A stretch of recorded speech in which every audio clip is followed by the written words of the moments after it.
කොහොමද ඉතින් හැමෝම හොඳින් ඉන්නව නේද? අද ඔන්න හොඟ දවසකට පස්සේ තමයි ඔන්න මේ විදිහේ දිග වීඩියෝ එකක් අරගෙන ආවේ. අද මාත් එක්ක ඉතින් අලුත් යාළුවෙකුත් ඉන්නවා දැන් අපේ වීඩියෝස් වලට. කවුද? ඔයාගේ නම මොකද්ද? වින්න. වින්න? අපි වින්නත් එක්ක තමයි ඔන්න අපි දැන් වීඩියෝ කරන්නේ. අප්පච්චිකෝ අප්පච්චි ඔෆිස් යනවනේ ඉතින් එයාව අල්ලගන්න ටිකක් අමාරුයි. ඒ හින්දා දැන් එයාට කරදර කරන්නේ නැතුව අපි දෙන්නත් එක්ක වීඩියෝස් කරනවා නේ. ගොඩාක් දෙනෙක් අහලා තිබ්බනේ මං අලුතින් අවන් එකක් ගත්තද කියලා. අලුතින් අවන් එකක් ගත්තා මං චූටි කේක් බිස්නස් එකක් කරගෙන යනවනේ. ඉතින් ලොකුවට තාම නෑ. තාම චූටියට මාසෙට චූටි ඕඩර්ස් ප්‍රමාණයක් කරගෙන යනවා. ඉතින් මට තිබ්බ පොඩි අවන් එකක් නිසා මං තව අවන් එකක් අරගත්ත මගේ වැඩ ටික ලේසි වෙන්න.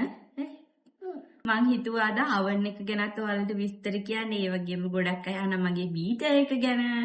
ඒ විස්තරයි. ඉතින් දිගටම වීඩියෝ එකත් එක්ක එකතු වෙලා ඉන්න ඔයා මේ අපේ channel එකට අලුත් කෙනෙක් නම් අනිවාර්යෙන්ම අපේ channel එක subscribe කරන්න.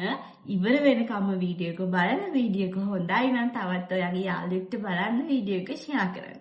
අවන් එක ගැන විස්තර කියන්නත් එක්ක අවන් එකේ මොනවා හරි බේක් කරලා පෙන්නන්නත් එපා. ඒ නිසා අපි බන් ටිකක් හදාගමු. අද මම හදාන්නේ සීනි සම්බල් බන් එකක්. ඉක්මනට හදාගන්න පුළුවන්. මම මුලින්ම අරගත්ත මද උණුසුම් වතුර කෝප භාගයක්. ඒකට මම සීනි තේ හැඳි එකමාරක් එකතු කරගන්නවා. ඒ වගේම ඊස්ට් තේ හැඳි එකක් එකතු කරගන්නවා. ඊස්ට් ටික හොඳට ඇක්ටිව් වෙන්න තියාගමු අපි. ඊස්ට් ටික ඇක්ටිව් වුණාට පස්සේ මම ඒකට එකතු කරගන්නවා පාන් පිටි ග්‍රෑම් 200ක්. ලුණු චුට්ටක් එකතු කරගෙන පිටි ටික හොඳට අනා ගන්නවා. ඊළඟට බටර් ග්‍රෑම් 25ක් එකතු කරලා ඩෝ එක හොඳට නීට් කරගමු. ඩෝ එක විනාඩි 7-8ක් වගේ හොඳට නීට් කරගෙන ඩබල් සයිස් වෙන්න වහලා පැත්තකින් තියාගමු.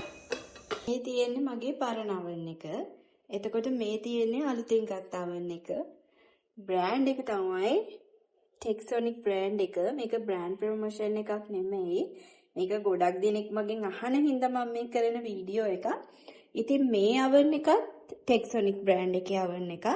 මේ අවන් එක අරගෙන දැන් අවුරුදු 15ක් විතර වෙනවා. මගේ අම්මා තමයි මේ අවන් එක ගත්තේ. මේ අවන් එකත් පොඩි කාලේ ඉඳන්ම මම තමයි මේ පාවිච්චි කරේ. චූටි කාලේ ඉඳන් කේක් හදන්න අනම්මනම් වැඩ ඔය දේවල් කරේ මම තමයි.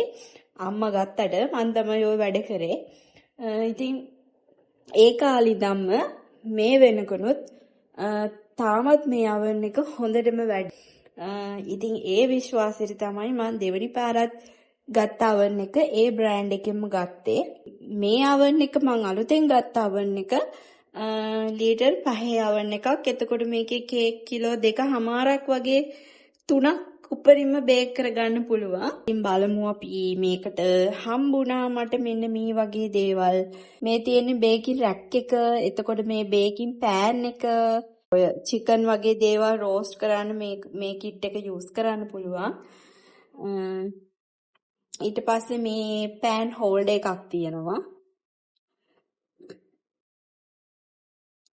මේ විදිහට බේක් කරලා අත පුච්ච ගන්න නැතුව මේක යූස් කරලා අරගන්න පුළුවන් එළිය. මේ oven එක උනා 49999ක් හරි කොහොම හරි 50000යි oven එක. ඔය ටික තමයි oven එකේ විස්තර. ඉතින් හොඳයි මේ බ්‍රෑන්ඩ් එක. එතකොට අපි බේකින් කරන පැත්තයි රෝස් කරන පැත්තයි ඒ ටික බලමු. බන් එක බේක් කරනකොට ඒ ටයිම් එකට මම ඕගොල්ලන්ට කියන්න කොහොමද බේක් කරගන්නේ, ඒ ටයිම් කොහොමද, ටෙම්පරේචර් එක තියන්නේ, ප්‍රීහීට් කරගන්නේ කොහොමද, ඒ දේවල් මම ඉස්සරහට වීඩියෝ එකේදී බලමු. ඉතින් දිගටම ඇඳිලා ඉන්න වීඩියෝ එකත් එක්ක. විනාඩි 45ක් වගේ යනකොට ඩෝ එක හොඳට ඩබල් සයිස් වෙලා තියෙනවා. දැන් මම ඩෝ එක මේ විදිහට දිග අරගෙන කොටස් 4කට කපා ගන්නවා. ඊට පස්සේ මට අවශ්‍ය විදිහට බන් එක හදාගෙන මේ වගේ මැදින් සීනි සම්බල් ටිකක් තියා ගන්නවා. ඉතින් මේ විදිහට තමයි මම බන් එක හදාගත්තේ. දැන් අපි බන් ටික තව විනාඩි 10ක් 15ක් වගේ වහලා තියා ගන්න ඕනේ. දැන් අලුතෙන් එන oven වල සාමාන්‍යයෙන් මේ වගේ knobs 4ක් තියෙනවා. පරණ oven වල නම් මේ වගේ knobs 3යි තියෙන්නේ. පළවෙනි knob එක හිස් කොටුව ගාව නතර කරොත් ෆෑන් එකවත් රොටිසරි ෆෝක් එකවත් ඔන් කරලා නැහැ කියන එක. ඊට පස්සේ අපි මේ knob එක කරකවනවා මෙතනට. එතකොට මෙතනින් අපිට කියනවා oven එකේ ෆෑන් එක ඔන් කරලා තියෙන්නේ.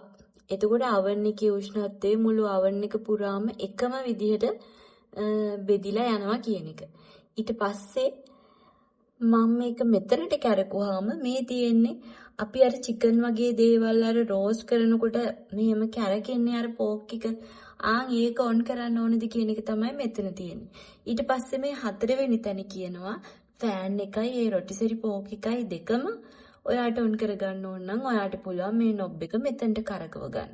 දෙවෙනි නොබ් එකකින් කියනවා ටෙම්පරේචර් එක. මේ oven එකේ ටෙම්පරේචර් එක උපරිම සෙල්සියස් අංශක 250ට අපිට වැඩි කරගන්න පුළුවන්. ඉතින් ඔයාට අවශ්‍ය ටෙම්පරේචර් එක මේ විදිහට කරකවල වැඩි කරගන්න පුළුවන්. තුන්වෙනි නොබ් එකකින් කියන්නේ oven එක හීට් වෙන්න ඕනේ කොහොමද කියලා. oven එක උඩින් විතරක් හීට් කරන්න ඕන නම් අපිට පුළුවන් මෙතනට නොබ් එක කරකවන්න. oven එක යටින් විතරක් හීට් කරගන්න ඕන නම් අපිට පුළුවන් මෙතනට කරකවන්න. උඩ යට දෙකම හීට් කරගන්න ඕන නම් මෙහෙම oven එක ඕෆ් කරලා තියෙන වෙලාවට ඔයාට පුළුවන් මෙතනට මේ විදිහට කරකව ගන්න. ඕනම oven එක ටයිම් එකක් තියෙනවමනේ. ටයිම් එක මේකේ තියෙනවා උපරිම විනාඩි 60. ඒ කියන්නේ උපරිම පැය ඕනම oven එකක. ඉතින් මේ උපරිම පැයට වැඩි ඔයාට කාලයක් බේක් කරන්න හරි රෝස්ට් කරන්න හරි අවශ්‍ය නම් ඔයාට පුළුවන් පළවෙනි පැය ගියාට පස්සේ ඔයාට ඊට පස්සේ අවශ්‍ය විනාඩි ගානට ආපහු මේ නොබ් එක කරකවන්න. ඉතින් අපි බලමු දැන් බන් එක හදාගන්න මම මේ නොබ්ස් 4 කොහොමද කරකව ගන්න කියලා. බන් එකක් වගේ දෙයක් හදනකොට අපිට සම්පූර්ණ oven එකේ උෂ්ණත්වය එකම විදිහට තියාගන්න ඕන නිසා මම මේ ෆෑන් එක ඔන් කරගන්නවා. oven එක ප්‍රීහීට් කරගන්න ඕනේ මුලින්ම බන් එක බේක් කරගන්න කලින්. ඒ නිසා මම oven එකේ උෂ්ණත්වය 220ට කැරකුවා. ඊට පස්සේ උඩ සහ යට දෙකම oven එකේ හීට් වෙන්න ඕන. ටයිම් එක දානවා විනාඩි 30. විනාඩි 10 ප්‍රීහීට් එකට විනාඩි 20ක් බන් එක බේක් කරගන්න. ඉතින් ඔය විදිහට තමයි අපි oven එක බන් එකක් බේක් කරන්න දාගන්නේ. ඔන්න විනාඩි 15කට පස්සේ බන් ටික හොඳට පිපිලා තියෙනවා. උඩින් කිරි ටිකක් මේ විදිහට ගාගෙන අපි බන් ටික බේක් කරලා අරගමු. ඔන්න අපි දැන් oven එක ප්‍රීහීට් වෙන්න දැම්මනේ. බලන්න oven එකේ උඩ සහ යට කූරු දෙකම හොඳ හීට් වෙලා තියෙනවා. ටයිම් එකත් විනාඩි 20කට ඇවිල්ලා තියෙන්නේ. මම මේ ටෙම්පරේචර් එක සෙල්සියස් අංශක 200ට දාගන්නවා. මේ විදිහට මම බන් එක oven එක ඇතුළට දාගන්නවා. දැන් ඉතින් බන් ටික බේක් වෙනකම් බලාගෙන ඉමු. මේක තමයි මගේ බීටර් එක. ඉතින් ඒකත් ටෙක්සොනික් බ්‍රෑන්ඩ් එකේ. දැන් මේ බීටර් එකට නම් අවුරුදු 2කටත් කිට්ටුයි. ඉතින් මේ ඒකට හම්බෙච්ච කෑලි බෑලි තමයි මේ බීටර් එක මම ගත්තේ 14000 ගානකට. වැඩිපුරම වැඩ ගන්න මෙයාගෙන් තමයි.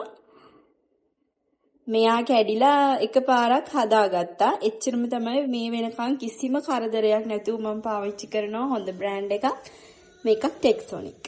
ගොඩක් දෙනෙක්ට තිබ්බ ලොකු ප්‍රශ්නයක් අද මම මේ වීඩියෝ එකේ විසඳුවා. ඉතින් YouTube එකේ, Facebook එකේ, TikTok එකේ, Instagram වල ඉන්න ගොඩාක් යාළුවෝ මගෙන් අහනවා මේ ඇත්තටම බීටර් එක ගොඩාක් හොඳයි මේ බීටර් එක.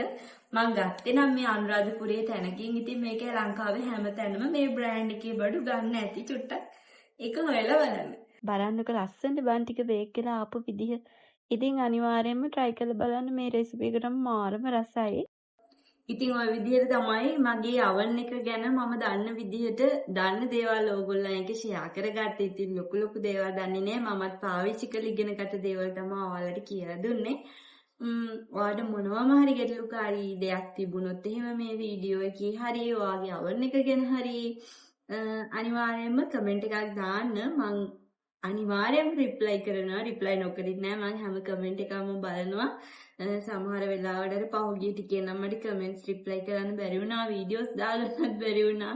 දැන් එහෙම නෑ. දැන් දිගටම කරගෙන යන්න තමයි බලාපොරොත්තු වෙන්නේ. තවත් මේ වගේ vlog එකක් අරගෙන ඔයාලව හම්බෙන්න එන්න. එතකන් ඔයාලට සුබ දවසක්. හැමෝම සතුටින් පරිස්සමින් ඉන්න.